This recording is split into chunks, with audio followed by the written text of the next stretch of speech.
the no jumper and Joe Budden situation.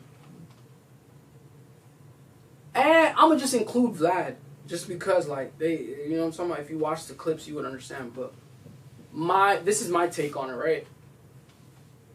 If you see my comment, obviously you would understand I had one of the top comments. So a lot of people felt the way I felt. You feel me? So shout out to y'all.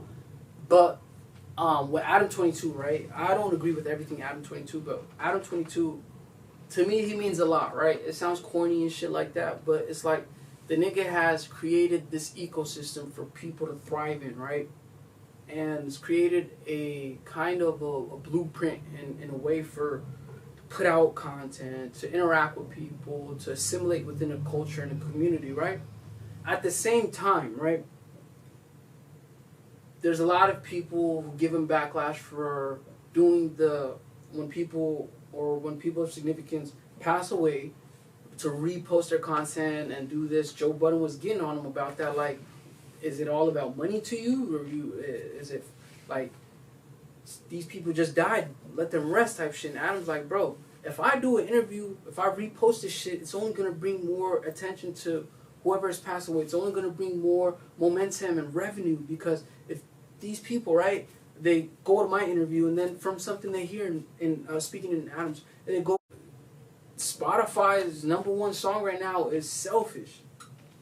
DJ Academics, he went in for posting that interview, even though that interview, I think they did it like 2-3 weeks ago. But what I'm trying to say is, like, I think Joe did take the L, even though Joe is the pod father, Joe is who he is. But the reason why I rock with Adam a little bit more is, if you think about who has created more opportunities for the urban community and minorities within the culture, I would personally say Adam22. I'm not very, I love Joe. I've been following Joe for a long time, but I don't know behind the scenes, right? I don't know if there's 50,000 people that's working. I don't know all this stuff, underwriters, all this stuff, right? I don't know who he hires. But from what I can see on Adam's point, think about how many minorities from the urban communities that he's employed, that he's helped change their life, right? And I think that's pretty cool.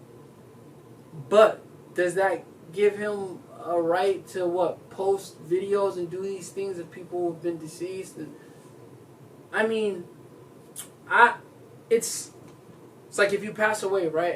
It wasn't in bad taste. Like, it's like, okay, the Kevin Samuels interview, he got on him about that. But if you think about it, right? If Kevin Samuels' YouTube page, if they go watch after Adam reposted that interview, right? And then they go to Kevin Samuels' YouTube page, he gets a whole bunch of views, a whole bunch of numbers.